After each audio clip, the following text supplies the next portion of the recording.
Assalamualaikum warahmatullahi wabarakatuh. Alhamdulillahirabbil alamin. Allahumma shalli ala sayyidina Muhammad wa ala ali sayyidina Muhammad. Pagi ini saya akan berbagi lagi kisah nyata mimpi yang saya alami beberapa tahun yang lalu. Sebelum membagikan kisah nyata mimpi yang saya alami, biasanya saya ingin menyampaikan juga beberapa ayat maupun hadis terkait mimpi yang disebutkan di dalam Al-Quran dan hadis Nabi. Karena saya ingin apa yang saya sampaikan di channel ini mengikuti anjuran Allah Subhanahu wa taala di surat An-Nahl ayat 125, di mana Allah Subhanahu wa taala berfirman, "Serulah manusia kepada jalan Tuhanmu dengan hikmah dan pengajaran yang baik." Begitu juga channel ini ingin sekali istiqomah mengikuti anjuran Nabi Muhammad SAW ketika mensyiarkan syariat Islam, di mana beliau bersabda, "Berilah kemudahan, jangan mempersulit. Berilah kabar gembira dan jangan membuat mereka lari." Oleh karena itu, mimpi yang kami syiarkan di channel ini berdasarkan pengalaman pribadi, yang kebanyakan mimpi yang saya alami maupun yang dialami istri saya, yang disertai dengan takwilnya, disesuaikan dengan ayat Al-Quran dan hadis Nabi. Meskipun apa yang kami takwilkan itu tidak selalu serta-merta secara tekstual ada di Al-Quran, namun secara hakikat pasti sumbernya dari kedua itu, yaitu Al-Quran dan hadis. Sebagaimana Nabi Muhammad SAW bersabda bahwa beliau menganjurkan kepada kita semua, umat Islam, kalau ingin tidak tersesat, maka harus berpegang teguh kepada Kitabullah, yaitu Al-Quran dan As-Sunnah. Sebelum saya menjelaskan bagaimana visual mimpi terkait bola api yang membakar rumah orang tua saya dan juga anjing hitam yang akan menggigit dua adik-adik saya yang terkait dengan amalan yang saya lakukan, maka saya perlu beritahukan kepada saudaraku muslimin muslimat, mukmin mukminat pada khususnya, agar mengimani bahwa mimpi itu bukan hanya sebagai bunga tidur yang kebanyakan orang-orang mengatakan hal seperti itu. Itu tidaklah benar. Jadi untuk menambah keimanan bahwa mimpi itu bagian dari syariat Islam dan memiliki kedudukan yang tinggi di sisi Allah, maka saya sampaikan beberapa ayat dan beberapa hadis terkait dengan mimpi dan ilmu takwil mimpi. Barulah setelah itu saya akan menceritakan bagaimana visual mimpi yang saya alami dan bagaimana takwilnya menurut Al-Quran dan hadis Nabi. Saya akan mulai dari hadis yang diriwayatkan dari Aisyah Ummul Mukminin radhiyallahu anha, di mana beliau berkata, pertama kali turunnya wahyu kepada Rasulullah SAW adalah mimpi yang benar dalam tidur, dan beliau melihat mimpi tersebut seperti cahaya ketika subuh. Hadis riwayat Al-Bukhari nomor 3. Hadis ini sebenarnya sangat panjang, cuman saya nukil bagian awalnya saja untuk mempersingkat durasi video ini. Jadi yang dimaksud mimpi yang benar adalah kabar gembira, yaitu petunjuk dari Allah. Hadis yang kedua diriwayatkan dari Abu Hurairah radhiyallahu anhu, ia berkata, "Aku mendengar Rasulullah SAW bersabda, tidak tersisa dari kenabian kecuali para penyampai kabar gembira." Para sahabat bertanya, "Apakah para penyampai kabar gembira itu?" Beliau menjawab, "Mimpi yang benar." Hadis riwayat Al-Bukhari nomor 6990. Mimpi yang benar. Jadi mimpi yang benar sama seperti yang tadi disampaikan oleh Aisyah Ummul Mukminin radhiyallahu anha, yaitu mimpi yang mana hal itu adalah petunjuk dari Allah. Diriwayatkan dari Anas bin Malik radhiyallahu anhu bahwa Rasulullah shallallahu alaihi wasallam bersabda, mimpi yang baik dari seorang yang saleh itu adalah salah satu dari 46 bagian kenabian. Hadis riwayat Al-Bukhari nomor 6983. Jadi mimpi yang baik itu adalah 1/46 bagian kenabian, nubuah kenabian. Jadi bagian nubuah kenabian. Maka nggak boleh kita meremehkan mimpi dan tidak boleh sembarangan kita menakwilkan mimpi. Hadis berikutnya diriwayatkan dari Abu Sa'id Al-Khudri radhiyallahu anhu bahwa ia mendengar Nabi Shallallahu alaihi wasallam bersabda, apabila salah seorang di antara kalian bermimpi sesuatu yang disukainya, maka sesungguhnya itu hanyalah berasal dari Allah. Maka pujilah Allah karenanya dan ceritakanlah hal itu. Dan apabila ia bermimpi sesuatu yang tidak ia sukai, maka sesungguhnya itu hanyalah berasal dari setan. Maka mintalah perlindungan dari kejelekannya, dan janganlah ia menceritakannya kepada siapapun sehingga mimpi itu tidak akan membahayakannya. Hadis riwayat Al-Bukhari nomor 6985. Jadi Nabi itu bersabda, ketika kita bermimpi yang baik, mimpi petunjuk dari Allah, nah, itu kita harus memuji Allah. Dan boleh diceritakan. Anjurannya beliau ceritakan. Karena apa? Allah menyukai orang-orang memberitakan karunia yang mereka dapatkan. Tentunya jangan disertai dengan riya. Jangan disertai dengan ujub. Jadi semata-mata ingin berbagi tentang karunia yang Allah berikan kepada kita. Tentunya ketika menceritakannya kepada orang yang tidak hasud. Karena pada redaksi hadis yang lain, kita itu tidak boleh menceritakan kepada orang yang bodoh, artinya orang yang tidak paham mengenai mimpi. Karena itu terkait hadis yang lain lagi, di mana beliau bersabda, mimpi itu ibarat di kaki burung, jadi menggantung di langit sebelum diceritakan. Tetapi ketika diceritakan kepada orang dan ditakwil sama seseorang, maka bisa saja terjadi sesuai penakwilnya. Jadi berbahaya kalau menceritakan kepada orang yang tidak paham. Karena tidak semua orang alim, orang berilmu yang dikatakan ustadz, itu tidak semua orang bisa menakwilkan mimpi. Karena ilmu takwil mimpi itu bukan ilmu belajar, seperti hanya buku, membaca kitab tafsir, atau membaca kamus mimpi, tidak seperti itu. Takwil mimpi adalah ilmu laduni, ilmu tanpa belajar, melainkan langsung dari Allah. Seperti hanya nanti saya bacakan tentang Nabi Yusuf alaihissalam yang diberikan oleh Allah sebagian ilmu takwil mimpi dalam surat Yusuf. Jadi kalau misalkan mimpi dari Allah itu boleh diceritakan, puji Allah lalu diceritakan. Tetapi apabila mimpi yang buruk yang tidak disukai, yaitu adalah dari setan, hal itu tidak perlu ditakwil karena tidak ada artinya. Setan itu hanya menggoda manusia, menakuti manusia supaya was-was. Makanya Nabi menganjurkan untuk tidak menceritakannya karena hal itu tidak akan membahayakan manusia atau orang yang bermimpi. Di dalam hadis riwayat Muslim, Rasulullah SAW bersabda, mimpi itu ada 3. Mimpi baik yang merupakan kabar gembira dari Allah, mimpi karena bawaan pikiran seseorang ketika terjaga, dan mimpi menyedihkan yang datang dari setan. Jika kalian mimpi sesuatu yang tak kalian senangi, maka jangan kalian ceritakan kepada siapapun. Berdirilah dan sholatlah. Ini dalam redaksi di dalam redaksi yang lain, Rasul menyebutkan bahwa mimpi itu ada 3. 1, kabar gembira dari Allah, seperti yang hadis yang tadi saya ceritakan, bahwa mimpi dari Allah itu kabar gembira, mimpi petunjuk dari Allah.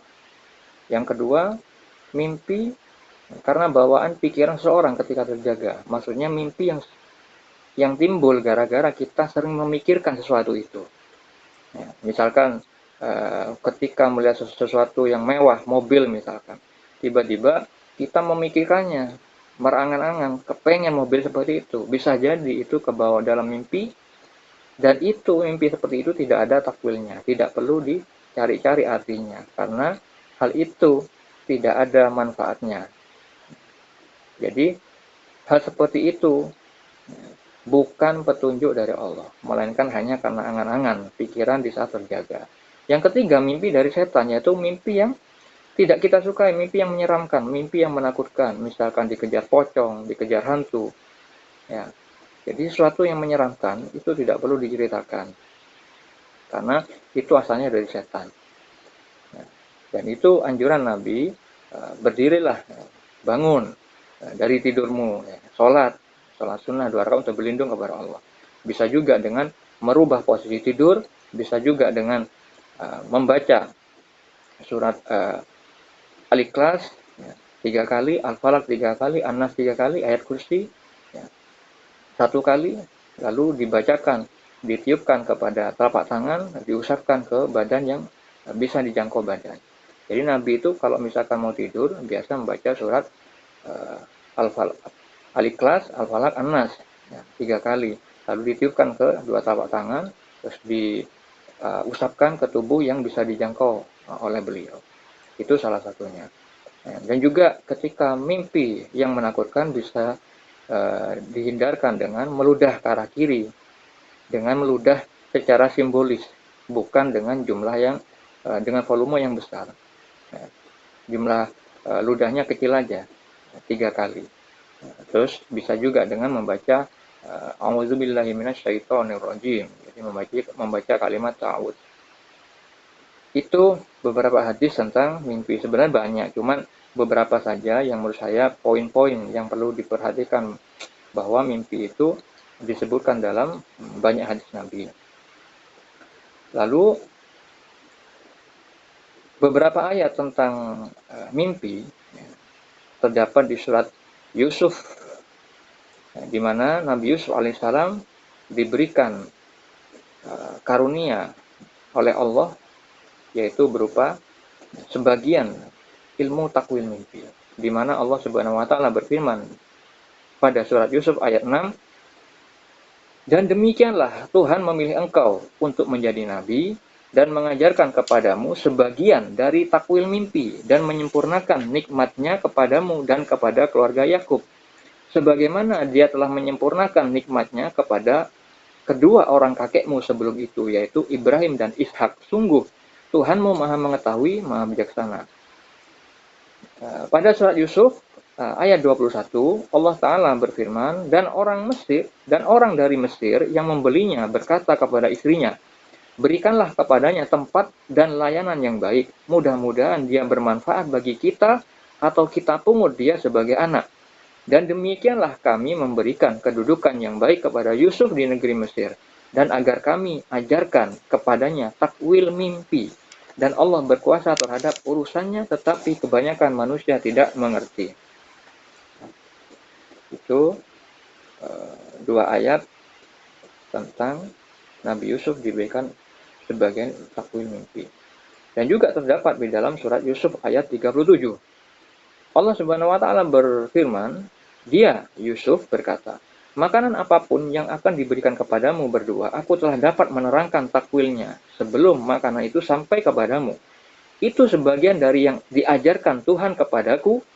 Sesungguhnya aku telah meninggalkan agama orang-orang yang tidak beriman kepada Allah, bahkan mereka tidak percaya kepada hari akhirat. Ya.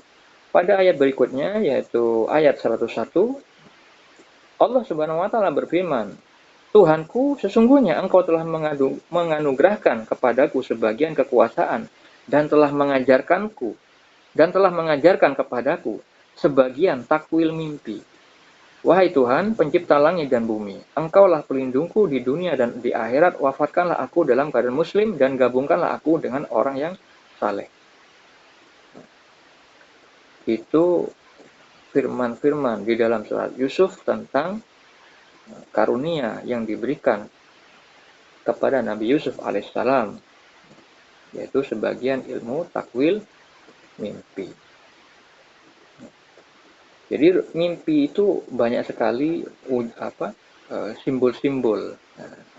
seperti hanya yang sering saya alami itu, ya, maka saya perlu sebutkan beberapa di antaranya. Ya, jadi rupa-rupa petunjuk mimpi itu bermacam-macam. Bisa berupa simbol bentuk yang tidak pernah dilihat mata lahiriah kita di saat di dunia. Ya, terus bisa berupa suara tanpa wujud, bisa berupa wujud tanpa suara, bisa berupa wujud dengan suara. Bisa berupa simbol warna, hitam, putih, merah, bisa campur simbol bentuk yang pernah dilihat kehidupan nyata, misalkan patung Liberty, pernah saya bermimpi tentang itu, bisa berupa tentang ayat Al-Quran, disertai dengan pemberitahuan di batin, itu surat apa, gitu. Kadang diperlihatkan juga wujud yang samar, tapi disertai pemberitahuan di batin. Ini wujud yang samar ini sering saya lihat di kitab Sahih Bukhari maupun kitabnya para wali. Kalau mimpi dengan wujud samar itu, beliau yang bermimpi itu menyebutkan seolah, jadi seolah-olah, seperti itu. Jadi itu artinya wujud yang dilihat di dalam mimpi itu tidak terlalu kelihatan dengan jelas, tetapi ada pemberitahuan di mimpi itu. Biasanya di batin seseorang di mimpi itu diberitahu apa yang dilihatnya itu, walaupun samar secara visual. Lalu contoh-contohnya beberapa mimpi yang mungkin bisa saya sampaikan kepada Anda semua di dalam surah Yusuf. Saya ceritakan dengan cepat saja. Yang dialami, oh ya maaf, jadi satu surat lagi yang disebutkan di dalam Al-Quran tentang mimpi, selain yang dialami dan ditujukan kepada Nabi Yusuf alaihissalam, juga dialami oleh Nabi kita, Nabi Ibrahim alaihissalam, di mana hal itu terdapat di surat As-Saffat. Jadi surat As-Saffat ayat 102. Jadi hal mimpi itu adalah cikal bakal terjadinya hari raya kurban, atau biasa kita sebut hari raya Idul Adha. Ya. Jadi surah As-Saffat 102, di mana Allah Subhanahu wa taala berfirman, "Maka tatkala anak itu sampai pada umur sanggup berusaha bersama-sama Ibrahim, Ibrahim berkata, 'Hai anakku, sesungguhnya aku melihat dalam mimpi bahwa aku menyembelihmu. Maka pikirkanlah apa pendapatmu.' Ia menjawab, 'Hai bapakku, kerjakanlah apa yang diperintahkan kepadamu, insya Allah kamu akan mendapatiku termasuk orang-orang yang sabar.'" Itu terdapat dalam Al-Quran, surah As-Saffat ayat 102. Terus lanjut 103, Nabi Ibrahim sudah berserah diri, membaringkan anaknya di atas pelipisnya. Terlihat kesabaran keduanya. Ayat 104, Allah memanggilnya dengan "Hai Ibrahim." Ayat 105, Nabi Ibrahim membenarkan mimpinya, maka Allah menyebutnya beliau adalah orang-orang yang berbuat baik. Surat As-Saffat ayat 106, Allah menyatakan bahwa itu benar-benar suatu ujian yang nyata. Akhirnya Allah membalasnya dengan seekor sembilan yang besar, ya, di dalam surah As-Saffat ayat 107. Sehingga Allah berfirman di dalam surah As-Saffat 108, "Kami abadikan untuk Ibrahim itu pujian yang baik di kalangan orang-orang yang datang kemudian." Diakhiri di dalam surah As-Saffat 109.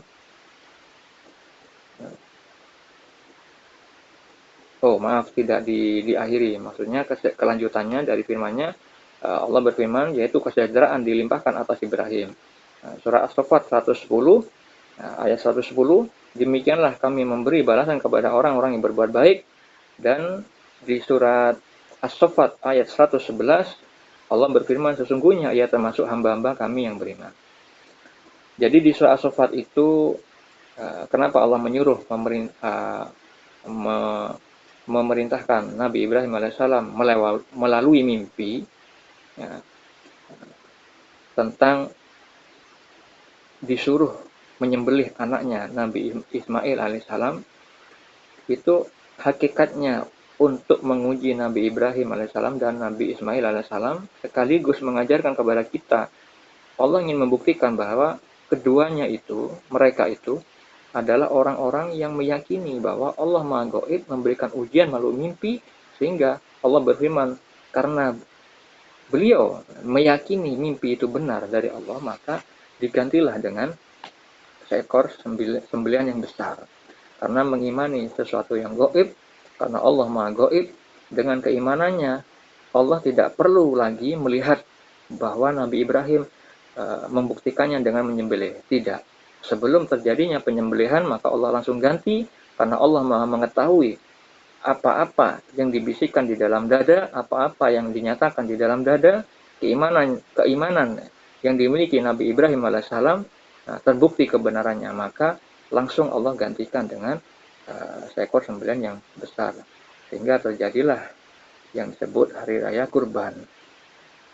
Jadi hakikatnya perintah itu bukannya Allah itu zolim untuk membunuh seorang nabi, bukan, melainkan untuk menyembelih kecintaan di dalam hati Nabi Ibrahim alaihissalam. Karena Allah itu maha pencemburu. Jadi terhadap kekasih-kekasih Allah, ya, para nabi, para rasul, Allah tidak menginginkan di dalam hati mereka ada cinta selain Allah. Jadi anak-anaknya yang dimiliki para nabi, para rasul, itu hanyalah cintanya harus di luar hati, bukan di dalam hati. Itu terkait dengan ayat Al-Quran yang disebutkan di dalam surat At-Taubah ayat 24. Katakanlah jika bapak-bapak, anak-anak, saudara-saudara, istri-istri, kaum keluargamu, harta kekayaan yang kamu usahakan, perniagaan yang kamu khawatiri kerugiannya, dan tempat tinggal yang kamu sukai adalah lebih kamu cintai dari Allah dan Rasulnya, dan dari berjihad di jalannya, maka tunggulah sampai Allah mendatangkan keputusannya. Dan Allah tidak memberi petunjuk kepada orang-orang yang fasik. Jadi Allah mengancam kepada kekasih-kekasih Allah jika di hatinya mencintai sesuatu selain Allah dan Rasulnya itu lebih besar. Hal itu akan mendapat perhitungan, mendapat ancaman dari Allah. Makanya diujilah dengan disuruh disembelih. Jadi untuk menghilangkan rasa kecintaan terhadap anak. Bukan dilarang mencintai, tapi caranya mencintai anak itu harus disandarkan kepada Allah. Jadi mencintai anak karena Allah berbeda dengan mencintai makhluk semata-mata. Mencintai makhluk semata-mata, maka artinya memperlakukan anak itu sesuai hawa nafsunya, tidak menyandarkan kepada syariat Allah. Kalau anak itu boros, maka dibiarkan karena sayang. Kalau anak itu nakal, karena sayang terus dibiarkan. Itu namanya cinta anak semata-mata. Kalau cinta manusia, anak, istri, bapak karena Allah itu beda. Perlakuannya disandarkan melalui syariat Allah. Ya, ketika anak itu boros, dinasihati supaya tidak boros. Karena terkait Allah tidak menyukai orang-orang yang melampaui batas. Allah tidak menyukai orang-orang bersifat boros. Ya, karena sifat boros itu adalah sifat setan. Seperti itu salah satu contohnya. Jadi mencintai anak karena Allah. Makanya ketika dapat perintah untuk menyembelih, petunjuk itulah yang dijadikan landasan utama, yang dijadikan yang lebih diutamakan oleh Nabi Ibrahim alaihissalam. Sehingga itulah yang dinamakan memperlakukan anak dengan sandaran syariat Islam. Tapi hal ini tidak boleh dilakukan oleh orang biasa. Ketika orang biasa seperti kita mimpi menyembelih anak, maka tidak boleh kita meniru apa yang dilakukan Nabi Ibrahim alaihissalam. Karena saya meyakini mimpi seperti itu hanya terjadi kepada Nabi. Cukup itu saja menjadi suatu gambaran yang diberikan kepada kita melalui Al-Quran. Karena para Nabi, para Rasul itu ujian yang paling tinggi. Karena jabatan mereka itu memang lebih tinggi daripada kita, lebih tinggi daripada para wali. Seperti itu.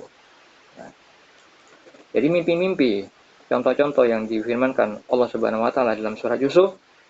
Nabi Yusuf pernah bermimpi di dalam surat Yusuf ayat 4. Jadi beliau itu bermimpi tentang 11 bintang, matahari dan bulan. Jadi sujud semua kepada Nabi Yusuf. Takwilnya bisa Anda baca di surat Yusuf ayat 100. Lalu di surat Yusuf juga ada mimpi dari dua orang pemuda yang masuk penjara yang bersama Nabi Yusuf. Di saat itu bisa Anda baca di surat Yusuf ayat 36. Dan takwilnya itu ada di surat Yusuf ayat 41. Di surat Yusuf juga terdapat mimpi dari sang raja, yaitu di mana beliau bermimpi tentang 7 ekor sapi betina yang gemuk dimakan 7 ekor sapi betina yang kurus, 7 tangkai gandum yang hijau dan 7 tangkai lainnya yang kering. Jadi itu bisa Anda baca di surat Yusuf ayat 43. Hal itu terkait dengan takdir yang akan terjadi, yaitu masa-masa paceklik. Makanya Nabi Yusuf alaihissalam membantu menakwilkannya di surat Yusuf ayat 47, 48 sampai 49. Jadi tidak saya baca semuanya untuk mempersingkat waktu. Jadi bisa Anda baca semuanya, sudah ada di Al-Qur'an. Ya, seperti itu. Lalu bagaimana dengan visual mimpi yang saya alami? Untuk menakwilkan mimpi, itu kita perlu tahu apa yang sedang kita amalkan sebelum bermimpi, apa hajat kita sebelum bermimpi, apa yang kita pikirkan sebelum kita bermimpi, lalu bagaimana keadaan kita sebelum tidur, apakah sudah suci dari hadas, ya, apakah sudah berwudu, apakah itu dalam keadaan tidak suci atau lagi habis melamun. Nah, itu sangat berpengaruh kepada visual mimpi yang akan dialami. Untuk itu saya ceritakan sebelum saya bermimpi itu, yang nanti saya ceritakan, saya itu di saat pulang bekerja, sesudah berada di masjid, saya di saat itu mengosongkan dompet saya untuk saya infakkan ke masjid. Ya. Jadi saya infakkan seluruhnya dengan saya sertakan nama ibu saya, nama bapak saya, insya Allah begitu, dan juga semua adik-adik saya. Lalu malamnya saya bermimpi. Ketika sudah melakukan amal infak ke masjid itu, menyertakan nama mereka, keluarga saya, malamnya bermimpi. Jadi malam yang pertama itu mimpinya ada bola besar sekali. Mungkin seukuran diameter, nggak usah ngomong diameter ya, mungkin ada nggak paham, mungkin ketinggian bola ya. Jadi bola itu ketinggiannya kurang lebih diperkirakan mungkin sekitar 10 meter mungkin ya. Jadi itu menggelinding di atas gunung. Jadi di belakang rumah orang tua saya itu terlihat seperti gunung ya. Di mimpi itu terlihat gunung di belakang rumah itu agak jauh, tapi terlihat bola menggelinding dari atas gunung itu, dari puncak gunung itu seperti kobaran api begitu. Jadi bola berupa kobaran api menggelinding lalu mengenai sebagian samping rumah orang tua saya, di mana di dalam rumah itu ada ibu saya dan adik saya yang laki-laki. Jadi ketika saya mimpi itu, bapak saya sudah meninggal. Jadi di mimpi itu ada ibu saya dan adik saya laki-laki ya, di rumah itu. Lalu di mimpi itu saya diajak oleh teman saya untuk pergi menghindari api itu. Tapi saya tidak mau karena ada ibu saya dan adik saya di situ. Maka saya menolong mereka. Nah, akhirnya selamatlah mereka. Ketika saya sudah bangun keesokan harinya, saya pikir kok bisa mimpi gini ya? Maksudnya gimana? Lalu besoknya saya mimpi lagi. Mimpi yang malam kedua itu adik saya yang perempuan, 2 orang. Jadi ketika malam pertama mimpi ibu saya dengan adik saya yang satu lagi malam yang berikutnya itu giliran adik saya 2 orang. Yang lain yang di malam pertama itu tidak ada di dalam mimpi itu. Jadi ada di malam yang kedua adik saya yang lain 2 orang itu ada di dalam mimpi itu berdiri, ada anjing di situ, anjing warnanya hitam, ingin menggigit mereka. Tapi di situ ada saya menghalau anjing itu, sehingga anjing itu pergi, tidak jadi menggigit. Jadi mimpinya seperti itu. Ketika 2 hari berturut-turut mimpi tentang keluarga saya, maka saya berpikir, kok 2 hari berturut-turut ini saya bermimpi tentang keluarga saya. Ada apa ini? Kenapa gitu? Akhirnya saya dibuat ingat sama Allah tentang amal infak yang saya lakukan sebelum saya bermimpi itu. Ya. Jadi ketika kita menanyakan dalam hati, menanyakan kebenaran, apa yang akan terjadi, maka Allah yang maha baik, yang maha yang maha pemberi rahmat, maha penyayang, yang kasih sayangnya melebihi orang tua terhadap anak, diberi petunjuklah di dalam hati saya. Itu terkait infak yang kamu lakukan kemarin, yang menyertakan ya orang tua dan adik-adik kamu. Ya. Secara nggak langsung Allah memberitahu bahwa amalan kamu sudah nyampe. Ya, buktinya mimpi itu, ya, visualnya. Jadi arti mimpi itu bencana yang sebenarnya Allah takdirkan kepada ibu saya, adik saya yang 3 orang, itu akan terjadi sebenarnya dalam catatan takdir Allah. Tapi karena amal yang dilakukan oleh saya sebelum mimpi itu, maka disitulah Allah menghilangkan bala bencana yang sudah ditakdirkan itu dengan amalan yang saya lakukan ya, pada hari yang sebelumnya. Jadi bola api itu sesuatu yang tidak baik, ya, membakar, berbahaya, mematikan. Jadi simbol api itu tidak baik.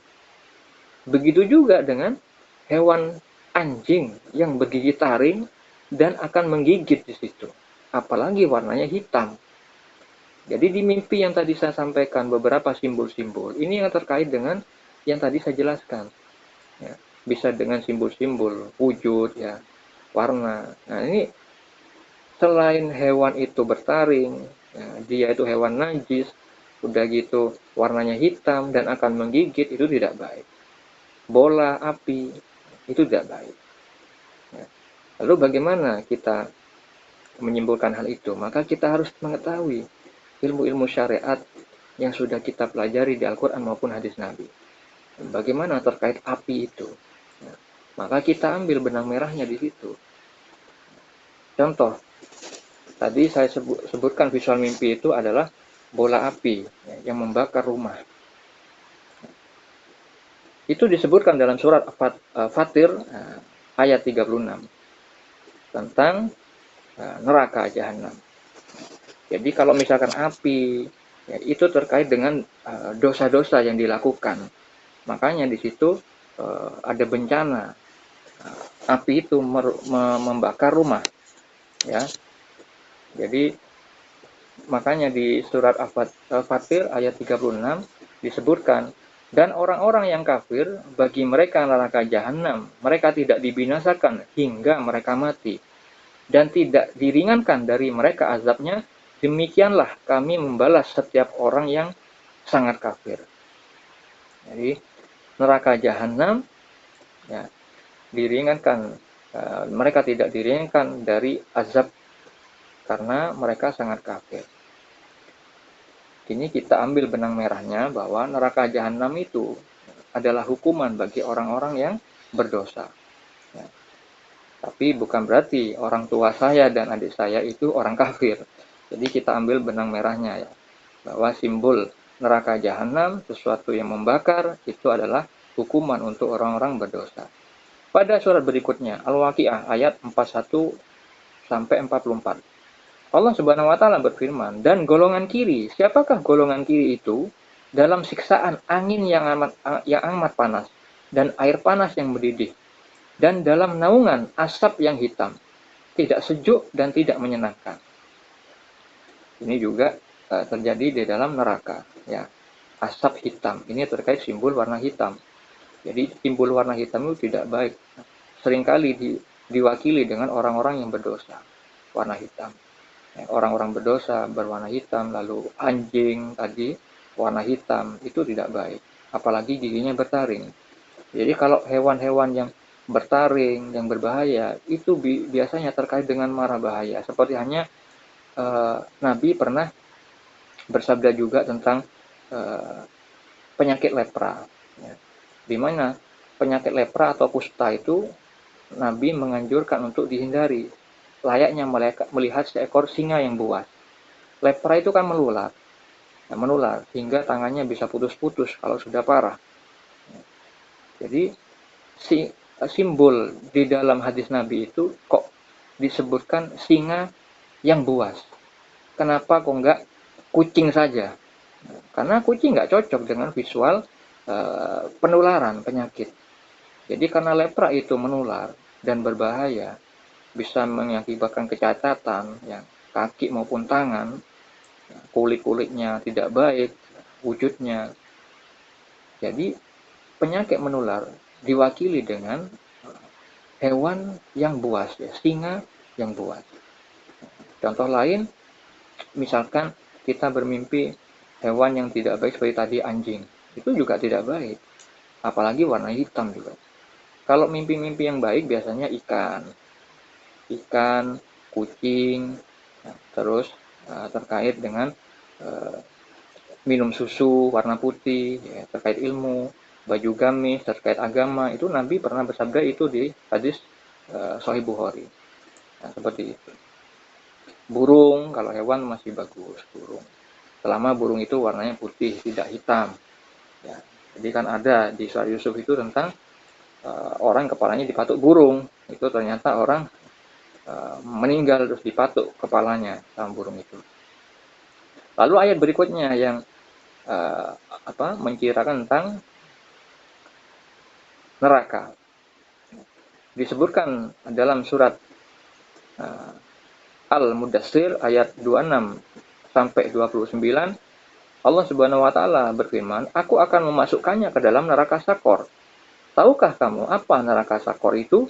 Neraka Sakor itu tidak meninggalkan sedikit pun bagian jasmani dan tidak membiarkannya luput dari siksaan. Neraka Sakor itu menghanguskan kulit manusia." Nah, di mimpi tadi itu yang saya sebutkan itu kan bola api yang bisa menghanguskan kulit. Bukan hanya kulit, rumah juga menghanguskan. Makanya di ayat ini kita melihat neraka itu disebutkan menghanguskan kulit manusia. Kulit manusia yang dihanguskan itu hanyalah orang-orang yang berdosa. Karena Allah bukanlah tidak mungkin berbuat zalim kepada hamba-hambanya, melainkan Allah memberikan sifat keadilannya kepada orang-orang berdosa untuk dihukum di neraka.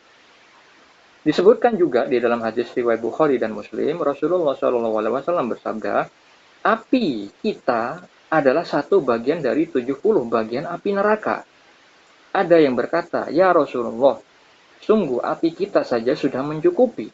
Beliau bersabda, api neraka itu lebih panas 69 bagian daripada api di dunia.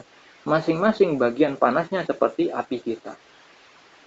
Ini terkait langsung ya, secara tekstual disebutkan api. Kalau tadi ayat-ayat sebelumnya tidak ada perkataan api, tapi secara hakikat di dalam neraka itu pasti ada api. Ya, jadi ayat Al-Quran itu ada ayat-ayat yang muhkamat, yang jelas terang benderang secara tekstual, tidak perlu penakwilan, mudah dipahami. Tapi ada juga ayat-ayat yang mutasyabihat, yang perlu orang yang khusus, yang mengerti, yang mendalami tentang Al-Quran, di mana hatinya orang itu bersih. Ya, orang yang bermakrifat, orang yang arif billah, orang yang mengenal Allah, ya, memiliki ilmu-ilmu yang diberikan oleh Allah di dalam batinnya, sehingga memahami makna-makna ayat yang tersirat, makna-makna secara hakikat. Ya, seperti itu. Jadi seperti itu pernyataan Nabi dalam sabdanya tentang api. Jadi lebih panas 70 bagian dari api neraka. Jadi api di dunia ini yang kita pakai untuk masak, untuk keperluan sehari-hari, itu lebih panasnya tidak seberapa daripada api neraka. Jadi masih kecil, tapi sudah membuat kita panas, bikin rumah kita sudah hancur luluh lantak, apalagi di neraka. Ya, di dalam surat Al-Mursalat ayat 30 sampai 33, Allah Ta'ala berfirman, "Pergilah menuju naungan asap api neraka yang mempunyai 3 cabang yang tidak melindungi dan tidak menahan panasnya, nyala api neraka.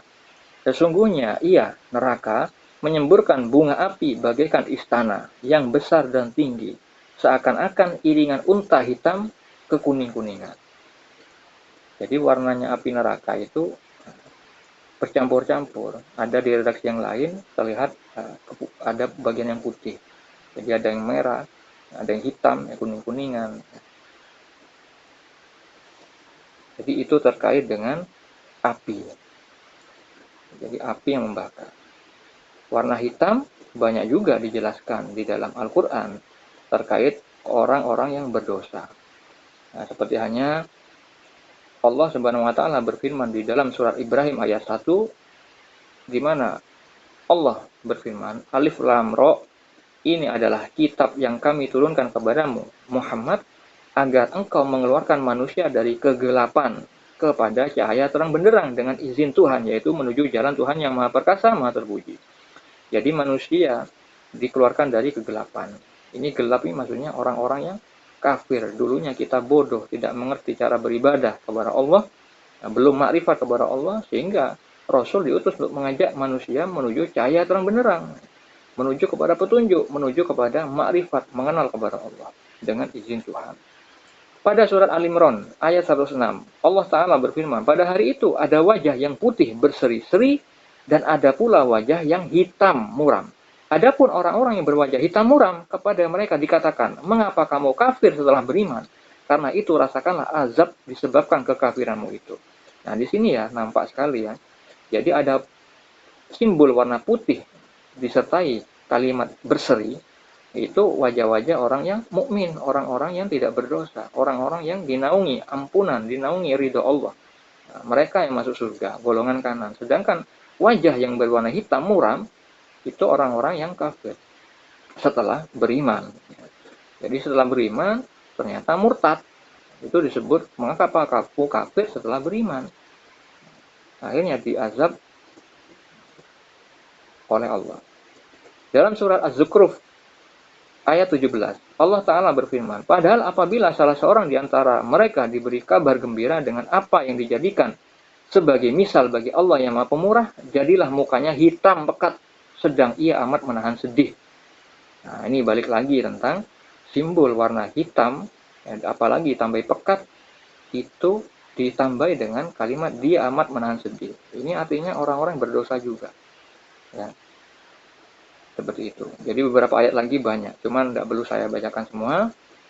Lalu hikmah apa yang terjadi, yang bisa kita ambil dari amal, infak dan mimpi itu? Jadi ini luar biasanya di dalam syariat Islam. Ketika orang itu beramal, Allah terkadang memberitahukan dampak amalan itu melalui mimpi. Saya sering mengalami hal itu. Mungkin bisa Anda simak beberapa video yang lain. Nah, tentang misalkan menghilangkan keakuan di dalam memilih istri. Banyak orang salah memilih istri dengan keakuannya, dengan merasa lebih tahu, dengan caranya mereka berpacaran, akhirnya banyak yang celaka gara-gara pacaran.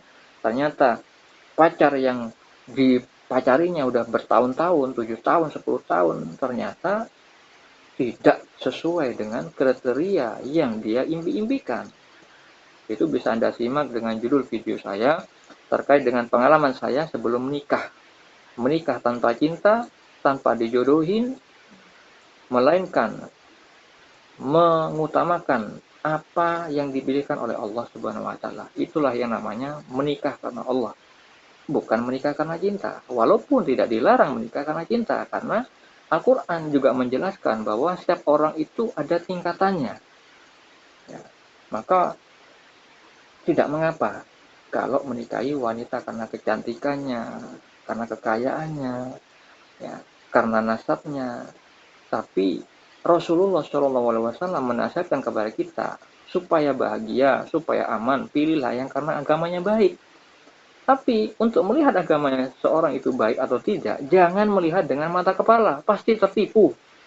Kecuali Allah merahmati dia dengan uh, naungan rahmatnya, dilindungi. Tapi seseorang dengan melihat mata kepala, sedangkan dia orang berdosa, maka pasti tertipu. Sudah banyak yang terjadi. Ya, jadi perlu diketahui, memandang dengan sudut pandang Allah itu sangat berbeda jauh dengan memandang dengan sudut pandang manusia.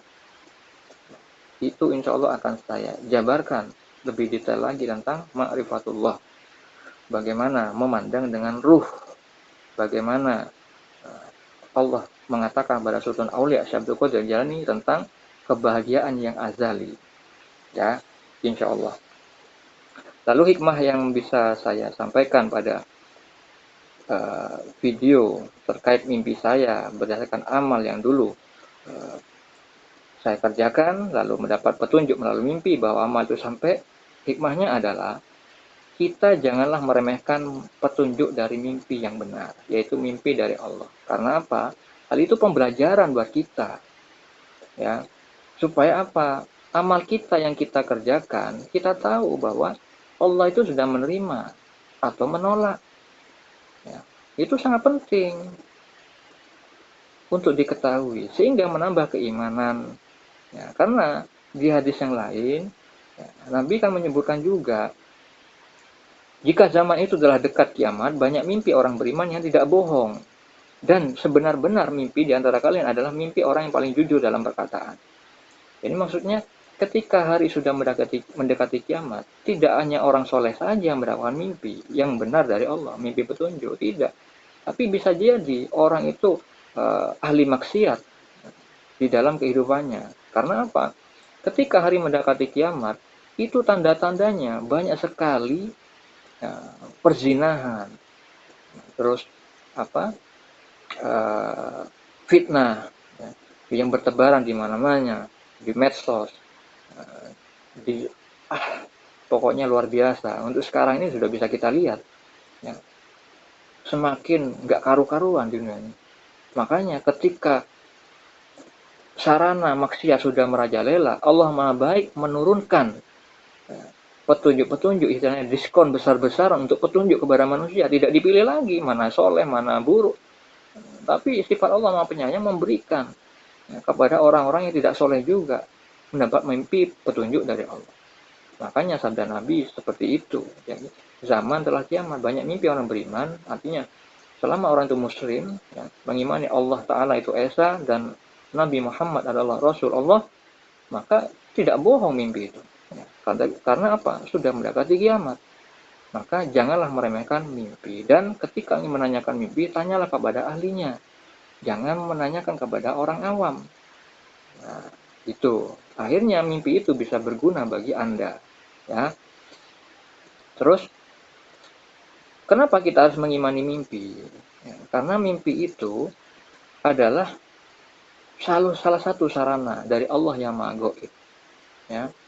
Sehingga ketika kita diberikan petunjuk melalui mimpi, itu ada Allah tuh punya maksud. Seperti saya sebutkan tadi di dalam surat Yusuf tentang mimpi raja, mimpi dari raja, yaitu 7 ekor sapi betina gemuk dimakan 7 ekor sapi betina yang kurus, dan tentang 7 gandum ya, yang hijau dan yang kering. Itu terkait takdir yang akan terjadi tentang masa paceklik. Jadi ketika Allah menakdirkan di masa itu akan paceklik, tapi Allah Maha Pengasih, Maha Penyayang menunjukkan bukti kasih sayangnya dengan diberi petunjuk kepada sang raja. Dan akhirnya diperbantukan Nabi Yusuf alaihissalam untuk menakwilkan mimpi itu supaya pesan-pesan dari Allah nyampe kepada raja dan kaumnya di saat itu. Akhirnya mereka selamat menghadapi masa paceklik yang panjang. Nah, itu terkait dengan mimpi. Jadi keliru ada orang mengatakan mimpi tidak bisa dijadikan hujah. Bisa dijadikan dalil mimpi itu karena ada di Al-Quran dan hadis. Tapi tidak sama dengan ilmu fikih, tidak sama seperti hanya sholat, maka semua harus sholat seperti Nabi. Tapi kalau mimpi tidak boleh dijadikan untuk semua orang. Itu bedanya. Jadi ditujukan kepada siapa? Kepada orang yang bermimpi terkait mimpi tersebut, dan juga orang-orang yang ada di dalam mimpi tersebut. Jadi dijadikan hujah atau dalil atau dasar hukum terkait orang itu saja. Orang bermimpi atau juga orang-orang yang ada di dalam mimpi. Karena saya banyak mengalami mimpi, sehingga mengetahui mimpi itu bisa dijadikan hujah. Karena di Al-Quran sama hadis sudah jelas, kalau tidak buat apa? Nabi Yusuf alaihissalam diberikan ilmu secara khusus. Ya, ilmu yang diberikan kepada orang berguruan tinggi, buat apa? Dan Nabi buat apa menanyakan kepada para sahabat ketika sudah sholat berjamaah, ya, subuh bersama para sahabat, beliau selalu menanyakan kepada para sahabat, adakah dari kalian yang tadi malam bermimpi? Kalau tidak bisa dijadikan hujah, tidak bisa dijadikan dalil, tidak bisa dijadikan sarana untuk menunjuk keterangan pada suatu, buat apa Nabi melakukan hal sia-sia seperti itu? Padahal sabda Nabi yang lain, seorang mukmin itu meninggalkan sesuatu yang sia-sia. Nah, lalu Nabi kenapa kok bertanya hal itu kalau sia-sia? Nah, hanya kabar gembira, senang-senang gitu aja. Bukan, kabar gembira itu maksudnya petunjuk dari Allah. Orang mendapat petunjuk harus bergembira karena dapat perhatian dari Allah yang Maha Pengasih, Maha Penyayang. Itu hakikat dari hadis itu. Ya, jangan dipahami secara tekstual. Ya, makanya ustadz-ustadz yang masih berpaham syariat, dipikirnya mimpi dari Allah, petunjuk Allah itu hanya senang-senang saja. Bukan. Ya, seperti Nabi Yusuf tadi di Al-Quran itu, ya, itu mimpi tentang suatu keburukan, yaitu tentang takdir, masa paceklik yang harus dihadapi. Ya, itu kan mimpi suatu yang buruk, yang tidak mungkin disukai oleh orang-orang. Tapi hakikatnya baik. Apa? Mimpi itulah kebaikannya, petunjuk maksudnya. Allah memberi petunjuk. Allah lah sang pemberi mudorot. Allah yang menciptakan kodok dan kodar di muka bumi ini. Allah ketika memberikan suatu masalah, suatu ujian, maka Allah lah yang menuntaskan, yang bisa mengangkat masalah itu. Makanya diberi petunjuk lewat mimpi. Gitu ya. Jadi kalau tidak memahami mimpi, tidak pernah mengalami mimpi, maka nggak bisa membedakan mimpi itu dijadikan hujah. Ya, maka mereka mengatakan tidak bisa. Bagaimana mungkin? Al-Quran sudah menyebutkan, contoh-contoh mimpi sudah disebutkan, di dalam hadis juga sama. Kitabnya para wali juga banyak, seperti Sultan Aulia Syekh Abjalani, Wali Kutub, di kitab Fath Ar-Rabbani ada, di kitab Al-Hikam juga ada, tentang Imam Junaid. Ya. Imam Junaid yang ketika disuruh berkhutbah sama Rasulullah SAW, sebelumnya beliau tidak mau berkhutbah karena takut, ya, takut tidak sesuai dengan apa yang diperintahkan Allah, ya, takut melanggar, karena takut dengan ancaman Allah. Allah tuh benci kepada orang-orang yang menganjurkan seseorang berbuat baik, tapi dirinya sendiri tidak seperti itu. Nah, Imam Junaid itu takut terkena ayat itu.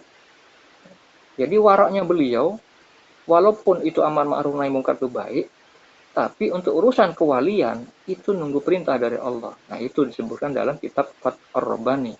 Jadi kalau sudah orang mencapai makam wali, amar ma'rufnya itu tidak serta-merta dilakukan sebelum diperintahkan oleh Allah. Kecuali amar ma'ruf nahi munkar yang umum-umum, maka boleh. Tapi untuk yang khusus, untuk mengajarkan hakikat, itu mereka nggak mau melakukan sebelum dapat perintah dari Allah. Nah seperti itu, saudara-saudariku. Jadi fungsinya mimpi itu adalah untuk menghindarkan kita setelah dapat petunjuk itu dari Allah. Seperti yang disebutkan dalam firman Allah pada surat At-Taubah ayat 115, di mana Allah Subhanahu wa taala berfirman, dan Allah sekali-kali tidak akan menyesatkan suatu kaum sesudah Allah memberi petunjuk kepada mereka sehingga dijelaskannya kepada mereka apa yang harus mereka jauhi. Sesungguhnya Allah Maha mengetahui segala sesuatu. Jadi Allah itu tidak menyesatkan suatu kaum. Ya. Tapi ketika Allah memberi petunjuk kepada mereka yang dikehendaki oleh Allah kebaikannya, maka haruslah dijauhi. Seperti hanya ketika orang diberi petunjuk lewat mimpi, seperti hanya saya mengalami ketika mau keluar di saat pandemi, ada niatan begitu, tapi saya batin apakah ini diridhoi Allah, maka Allah beri petunjuk malamnya. Kepada istri saya dihujani batu-batu hitam, yang bisa Anda simak penjelasannya pada video yang lain. Ya, itu terkait ayat juga, ada dihujani batu-batu.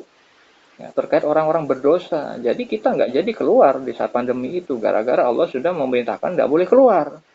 Jadi ada isyarat bahwa orang-orang di luar sana lagi capek-capek cari duit tapi terhalang gara-gara pandemi. Kok kamu ingin senang-senang makan bersama keluargamu? Bagaimana sih kamu tidak menyesuaikan sabda Nabi? Di mana Nabi bersabda, sesama mukmin itu laksana satu tubuh. Jadi kalau misalkan yang lain itu lagi bersedih, lagi apa, uh, lagi kena musibah, kita juga harus merasakan yang sama, harus ada empati. Makanya itu terkait larangan Allah untuk makan di luar rumah, yang padahal bisa dilakukan di dalam rumah, seperti itu ya. Jadi hikmah kedua, gemarlah bersedekah semampunya, karena sedekah itu selain berpahala, Allah menyukai kita, karena Allah sifatnya juga maha memberi. Maka ketika kita berperilaku dengan akhlak Allah di dalam berkehidupan, juga memberi, tidak kikir, maka akan dicintai oleh Allah ya. Dan jangan lupa sertakan niat ketika bersedekah, berinfak, berzakat ya. Sertakan niat, sertakan nama-nama kedua orang tua, kalau punya adik kakak sebutkan saja ya. Jadi semua itu bisa sampai, karena terkait ayat Al-Quran, hadis, banyak kan anjuran untuk mendoakan sesama mukmin, mendoakan saudara kita, apalagi saudara-saudara kandung. Sampai jangan terlalu memikirkan orang-orang yang suka mengatakan bid'ah, ya, karena orang-orang yang belum berhakikat dia selalu mengukur secara tekstual saja, padahal banyak sekali ayat maupun hadis itu makna hakikatnya ya belum sampai. Nah, banyak sekali ya, terkait yang keliru di pemahaman-pemahaman orang-orang kebanyakan. Nah, jadi untuk sedekah, kata kita sertakan nama-nama keluarga kita tanpa sepengetahuan mereka. Ya, dengan begitu bukti kita ya, tulus beramal kepada mereka, menolong mereka itu benar-benar hanya terlihat oleh Allah semata-mata, tidak dengan orang lain. Dan bagaimana dengan video ini? Video ini tujuannya untuk mengajarkan. Nah, tidak mengapa, asalkan hati kita bisa dijaga. Jadi terkait dengan amal disertai niat, perlu saya sampaikan hadis riwayat Bukhari dan Muslim bahwa Rasulullah SAW bersabda, sesungguhnya setiap amalan tergantung pada niatnya. Setiap orang akan mendapatkan apa yang ia niatkan. Siapa yang hijrahnya karena Allah dan Rasulnya, maka hijrahnya untuk Allah dan Rasulnya. Siapa yang hijrahnya karena mencari dunia atau karena wanita yang dinikahinya, maka hijrahnya kepada yang ia tuju. Pendek kata, amalan itu tergantung niatnya, maka dibalas sesuai niatnya itu. Ya. Terus anjuran zakat, ya, infak, sedekah itu seringkali disebutkan oleh Allah Subhanahu wa taala di dalam Al-Qur'an. Beberapa di antaranya mungkin saya bisa sebutkan di dalam surat At-Taubah ayat 11, Allah taala berfirman, "Dan jika mereka bertobat, melaksanakan sholat dan menunaikan zakat, maka berarti mereka itu adalah saudara-saudaramu seagama." Kami menjelaskan ayat-ayat itu bagi orang-orang yang mengetahui.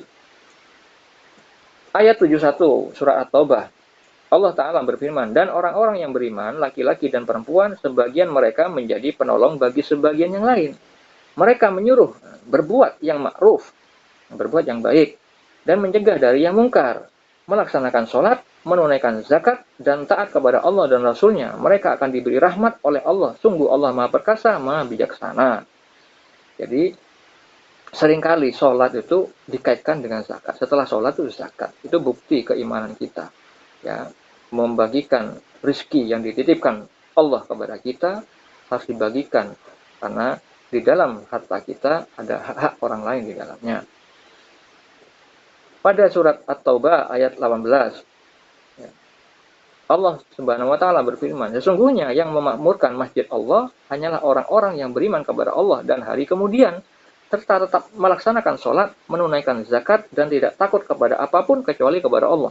Maka mudah-mudahan mereka termasuk orang-orang yang mendapat petunjuk. Amin. Surah Al-Baqarah ayat 2-3.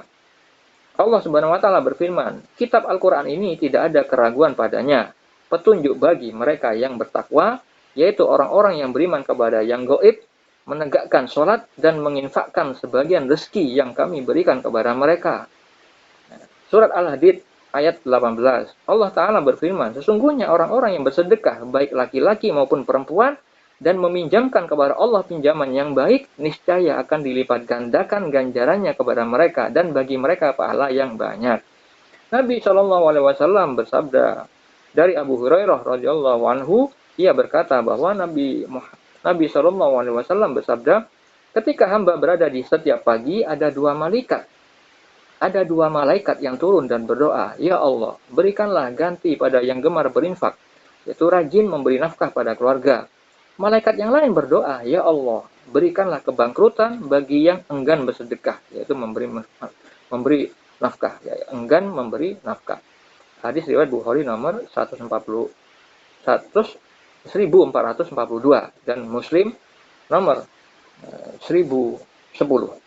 Hikmah ketiga, perbuatan baik, amal baik itu adalah penghapus dosa manusia.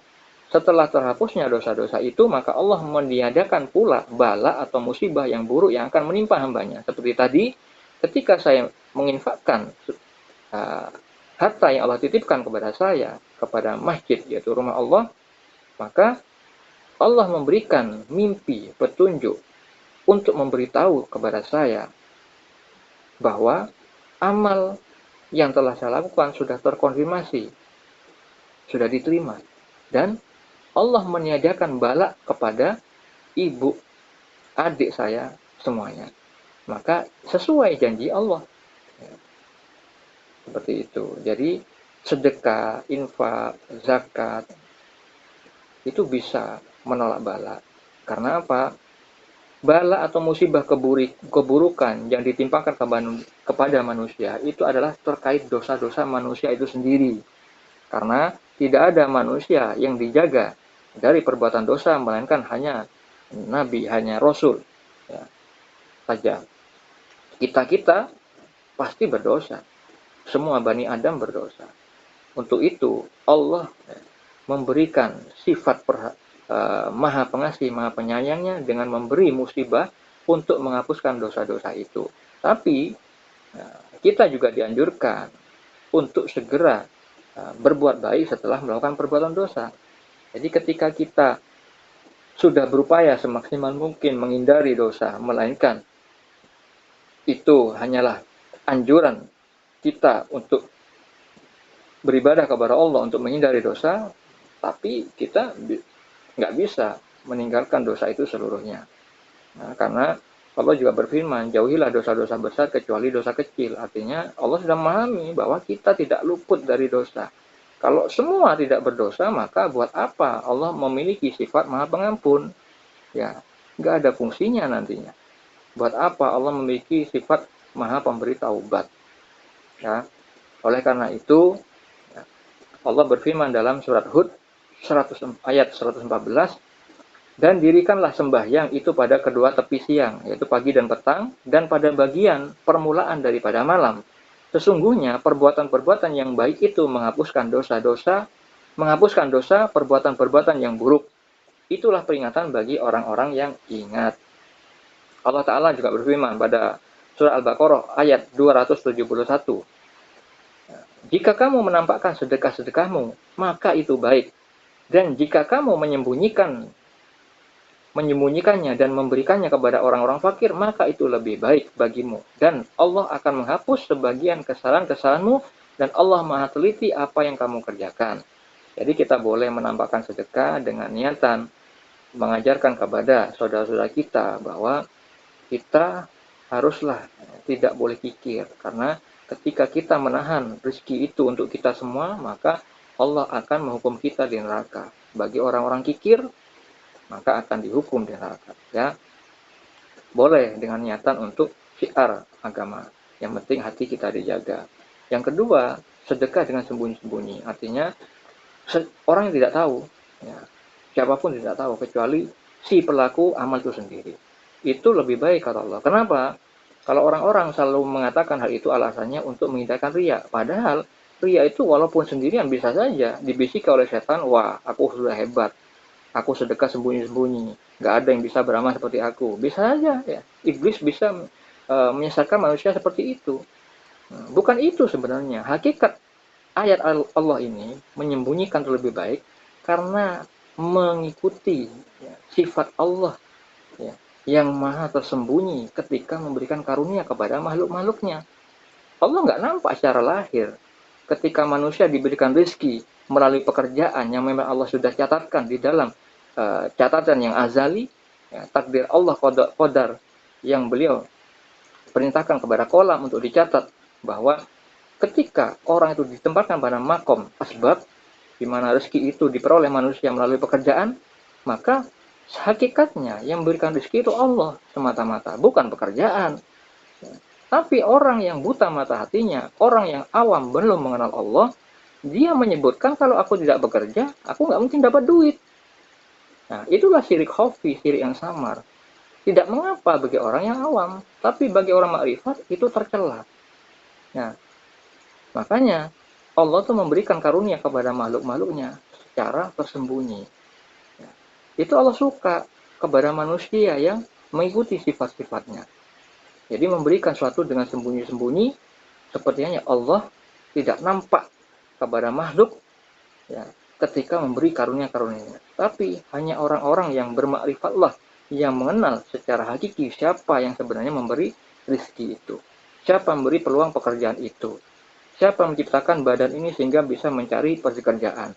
Siapa menciptakan manusia sebagai relawan-relawan atau relasi-relasi yang kita temui di dalam berusaha, berbisnis, maka tidak lupa orang makrifat itu bahwa hakikatnya Allah lah yang menciptakan mereka. Sehingga kita berbisnis dengan mereka, di mana mereka adalah ciptaan Allah, ilmu mereka, usaha yang mereka perdagangkan dengan kita, itu juga datangnya dari Allah.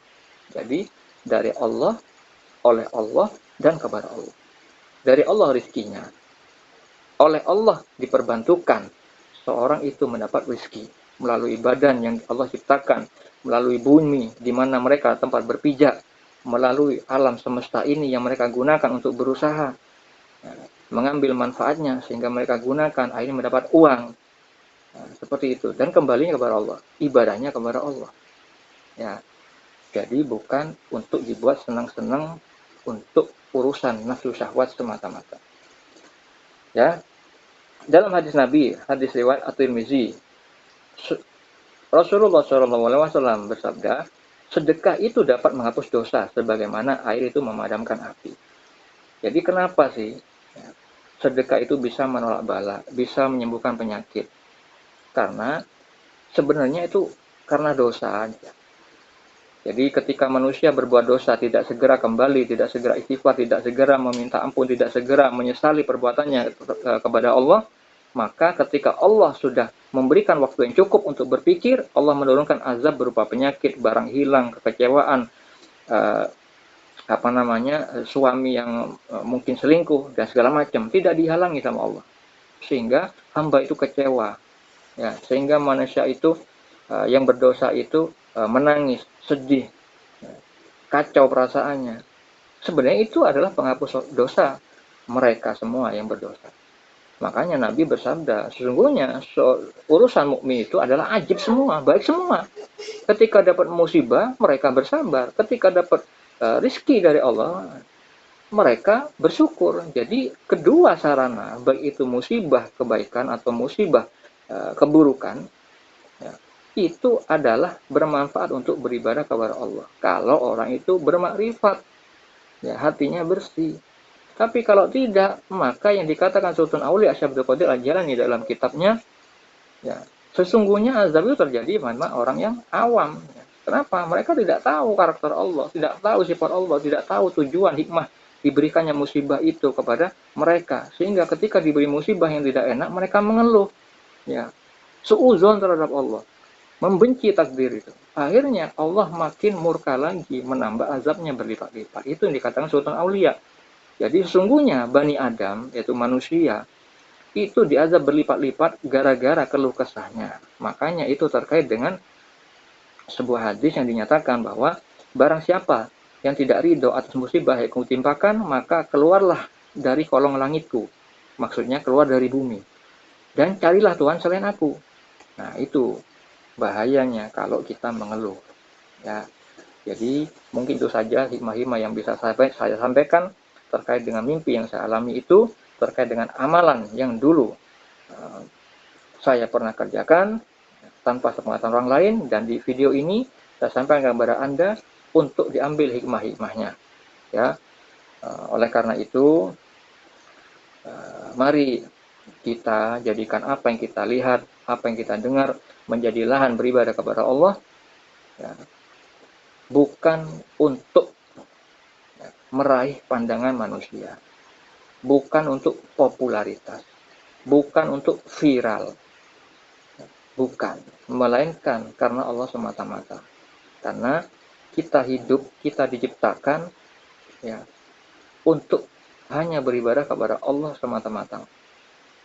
Ya, sesuai firman Allah dalam surah Az-Zariyat ayat 56, aku tidak menciptakan jin dan manusia melainkan supaya beribadah kepadaku. Jadi bukan beribadah untuk viral, bukan beribadah untuk pamer-pamer, sombong-sombong, berbangga diri, bukan. Ya, seperti itu. Dengan begitu, insya Allah kita akan menjadi seseorang yang ganjil di hadapan Allah yang maha ganjil. Seseorang yang langka. Ketika orang suka pamer, kita keluar dari sifat itu. Ketika orang berbuat kikir, kita tidak meniru perbuatan itu. Ketika orang suka gibah ngomongin orang, kita tidak meniru mereka. Ketika orang suka nongkrong-nongkrong di luar rumah tanpa tujuan yang jelas, kita tidak mengikuti mereka. Jadi kalau kita sudah ganjil di zamannya, jadi keluar dari kebiasaan orang-orang pada umumnya, insya Allah menyukai kita. Nah, jadi itu yang bisa saya sampaikan. Jika pada video ini terdapat kebenaran, kebaikan, itu hanyalah dari Allah semata-mata. Dari Allah yang maha benar, maha hak, maha berilmu, yang maha mengetahui. Saya tidak memiliki ilmu apa-apa, sedangkan hanya penyampai risalah kebenaran saja. Saya ibaratnya pipa yang berkarat, yang dilewati susu putih yang murni. Semoga kita semuanya selalu diberikan naungan rahmat, naungan ampunan, naungan keridhaan dari Allah Subhanahu wa taala. Assalamualaikum warahmatullahi wabarakatuh.